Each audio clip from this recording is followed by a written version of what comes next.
do the Dallas Cowboys ever leave the Jones family? And I said ever. I'm going to say yes. But I think it's a long way away. I tell you the funny part of the story about the Jones family, and there is a reason why I'm mentioning this. It is just, say what you want about the old man. And let me set it up by telling you this. Two things. One, football business has never been better.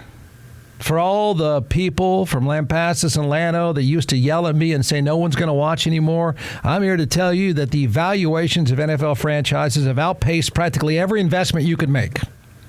Business has never been better. Demand has never been better. I don't know how many of you keep score, but this scoreboard looks like the pro football business has never been better. One. Two, it's one thing to say the valuation is X. You know, the value of somebody is what somebody's willing to pay, right?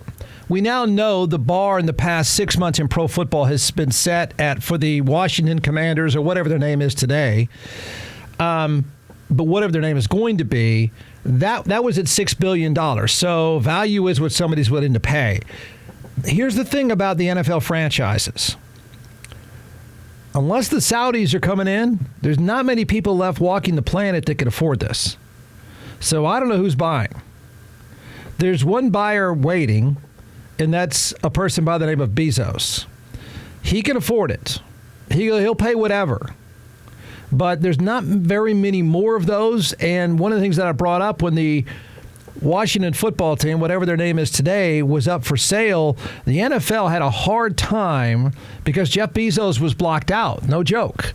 That whole deal of running off Dan Snyder was with the intent that Jeff Bezos was going to walk in and say, hi, my girlfriend and I want to buy this team. Whatever you want to charge us, we'll take it.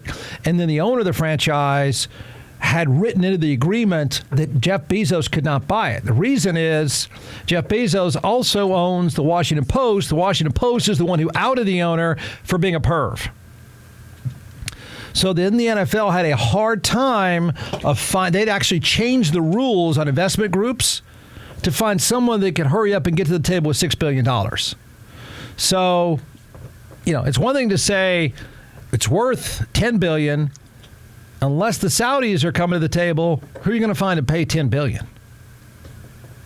There's that. But there is no denying the old man has taken a $180 million, what was it, $189 for the Cowboys when he bought them? Late 80s. $189. I want you to keep that in mind. There is another part that I think about all the time when I think of the old man and his money and his kids, is that he has a daughter who he didn't recognize for a while, and then he did recognize, and then gave her Range Rovers and expensive trips because he loved her mom, who was working at a ticket counter in American Airlines in Little Rock, Arkansas. He loved her so much they had a child. And then Jerry went on with his life, and then here comes the child. The child wants a cut of the action. I don't blame her. Jerry and his lawyers have said countless times, listen, here's another Range Rover, okay? What does your mom want? Another Range Rover. How many Range Rovers will it take to get you two to go away? And they won't go away. And you know why they won't go away? They want the team. So this could get a little complicated if and when old Jerry decides to sell. Either way, listen to these numbers in the pro football business. Bleacher Report says the Dallas Cowboys have not won a Super Bowl since 1995. You know that. There apparently is no correlation between winning and value. The Dallas Cowboys and the Texas Longhorns are almost the exact same franchise. They don't win a whole lot, not anymore, but they make money like crazy. They spend money like crazy. They are two of the most valuable franchises that haven't put a trophy away in a long time. The Cowboys are now worth $9.2 billion. That makes them well ahead of the second place New York Giants, who are worth $7.04 billion. In case you want to know, the Cowboys are the most valuable sports franchise in the world. In fact, in the world, 16 of the top 24 sports franchises are all within the NFL. That's how good business is. Remember when you said no one's going to watch, you're all going to protest? That's not true. Not true at all. So the Cowboys are 1, the Giants are 2. The top 5 are the Rams at $6.94 billion, the Patriots at $6.7 billion, the 49ers at $6.15 billion. The Cowboys are the most valuable sports team in the world. 16 of the top 25 most valuable sports franchises across the globe are NFL teams. On average, NFL teams are now worth $5.14 billion. That is up 25% in 1 year. It's pretty good business. And you're saying to yourself, yeah, but is it really spinning off any cash? Yeah, it's a lot. Yep, they're putting money in Jerry's pocket, too. The Cowboys' valuation is up 20% in 1 year. Is that because they won so much? No. The Giants up 23%. The Rams up 17%. The Patriots are up 14%. The 49ers up 19%. The rest of the franchises, the Jets are worth $6.11 billion. That's up 27%. The Commanders are valued at $6 billion because they sold for $6 billion.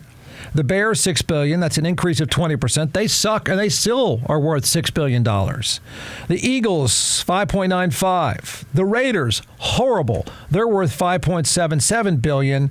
They're up 41%.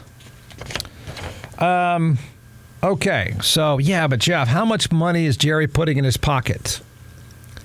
That would be a net last season. Now, these are relatively, here's the thing that I don't think people really understand about the NFL. Because you're used to hearing about the University of Texas and stuff that are these giant operations. They're very bureaucratic. And their goal is to spend all they bring in. That's what they do. They'll just spend every single penny. They are bloated. They are pretty much horribly run franchises in the college level. NFL franchises, if I've had experience. You go from University of Texas, got a giant place with a bunch of employees. I'm not talking about the school. I'm talking about Football Inc. And it's just really bloated. You go into an NFL franchise, you're amazed at how small it is. One, the roster's not that big. Your coaching staff is not that big. The personnel is not that many. They're relatively small businesses, and they're run that way. Keep that in mind. The Cowboys netted almost $500 million last year. $500 million. You tell me how many businesses with maybe 100 employees, maybe, netted $500 million. That's a good year. So there's no reason for the old man. I think any one of us, if this were your grandfather, you'd want to sell in a heartbeat. Absolutely. I'd want out of there. I would cash out so fast, but he's not going to. I don't think his son is going to. And I don't know if he's ever said if there's an agreement in the family that says you're never selling. I don't know. But even if you want to hang on to it, this thing is spinning off some pretty serious cash. Almost $500 million. That's the most by far in the league. The Patriots took in $265 million. The Giants, $215 million. 3 of the top 5 teams in value reached the playoffs last season.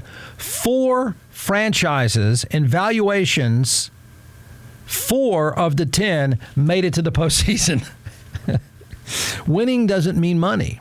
And so you're going to say, I don't want to bore you too much, but you're going to say, well, I don't get it, Jeff. How do they make so much?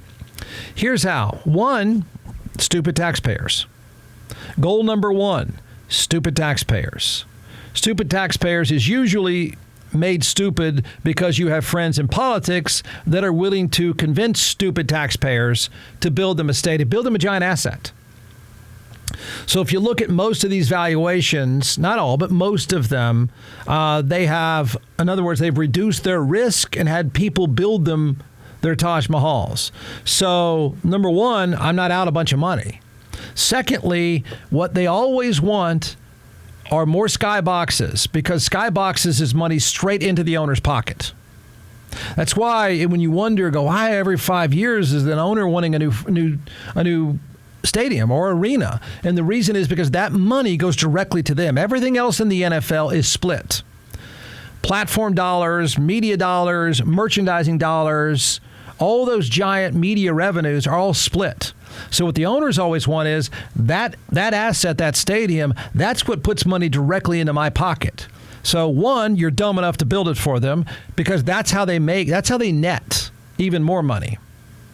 So just so you know the economics of it, that's why wherever you live, an ownership group will scream and say, we need it, we need it, we need it. And the reason why they need it is that's their cash cow. You're fools to build a stadium. You're fools.